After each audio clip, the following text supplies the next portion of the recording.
So Raphael got a couple of good questions in here. Is Jesus still in the same body that he was in when he left this earth? And they're maintaining that body, or is it hidden somewhere? If there are dinosaurs during the time frame and they live with man during Noah's flood, where are the layer that shows dinosaurs and humans? And lastly, if God created everything, that means that God also created evil. So let's briefly talk about each one. According to the Bible, Jesus, after he resurrected, went and met up with some folks, met up with his 12 disciples. Now, depending upon which gospel you're reading, he either met them in Bethany, or he met them in Jerusalem, or he met them, I believe, in Bethlehem. No, in Galilee. He met them in Galilee. So he met them in one of the three spaces, depending upon which version of the gospel to which you're talking about, because all four are not agreeing upon where they met Jesus after he supposedly resurrected. But most of you know the story of Doubting Thomas, where he showed the holes in his hands from being nailed to the cross to prove to Thomas that he was a resurrected Jesus. So in that, you would have to rationalize that Jesus was still in the same body to which he was crucified in. Now, right after that, you have the transfiguration. The transfiguration is when Jesus' body became glowing like light and pierced the veil between heaven and earth, between the land of man and the kingdom of God. Now, some Christians will say that, well, he gained a new body when that happened, whereas other Christians say that he just became radiant and went to heaven. In that regard, Jesus got the same body, and when he returned, he should still have the same body. That in heaven, you have a bodily presence. Now, if we were talking about the book of Enoch, which we'll do on a later video, the book of Enoch describes heaven as having beings walking around with bodies. And that Enoch was in his own body at the time frame he was up there, came back to earth and went back up there in the same body. The same with Elijah. You'll find that in the book of Enoch concerning that, which is considered apocrypha. So the question begs, is Jesus still got the same body he had 2,000 years ago, and whenever he's supposed to return, he should have that same body with some holes in his hands and his ankles? Now, the other question I find very intriguing, the next one. According to biblical apologists and young earth theorists, dinosaurs were roaming the land at the same time as man.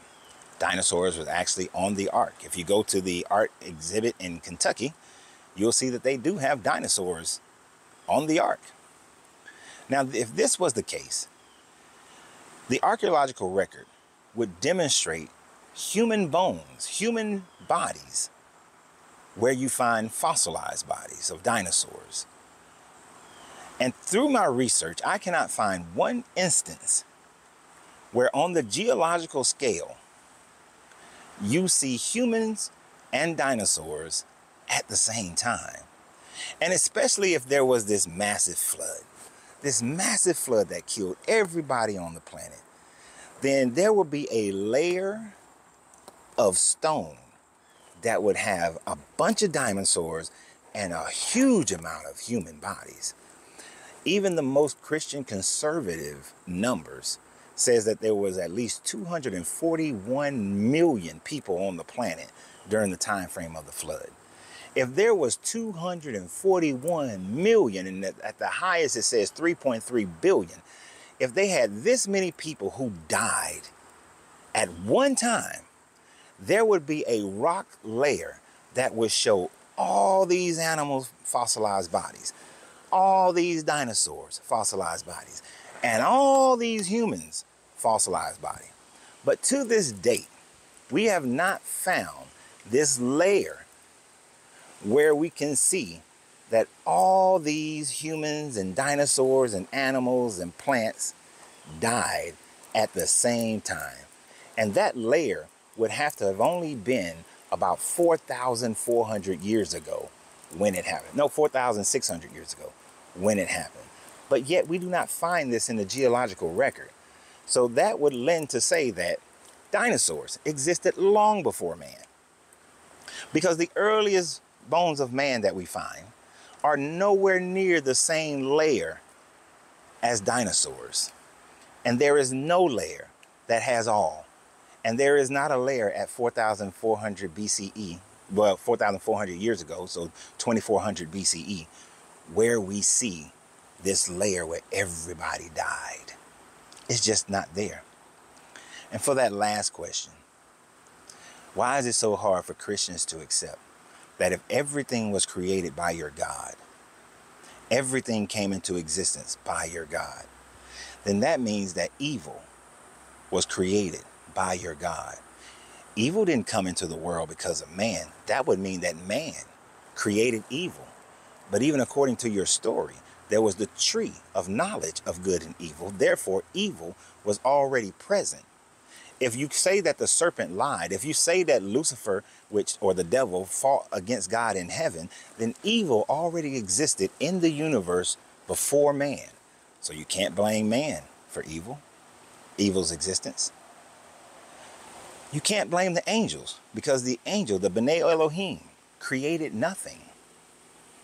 It is your God, if you believe in him, that created evil, that created the devil, that created all things that go with evil. And if your God created it, and he created all things out of, whether you believe he created all things out of nothingness, or he created all things out of himself, or he created all things through the thoughts of his mind, or through the word, it was still created by him, from him, of him, through him. Your God has both good and evil. Your God, so the doctrine that says that your God cannot exist where there is evil, or evil cannot be with this God, is a bold-faced lie. Because if evil can't be where this God is, how did the devil revolt? If evil can't be where this God is, how can this God be omnipresent, but yet evil is present? Thank you for the email. Appreciate it, Raphael. It's good questions. But y'all have a great day. And remember always, you got to free yourself to be yourself, because your greatness is non-negotiable. Good journey, good vibrations.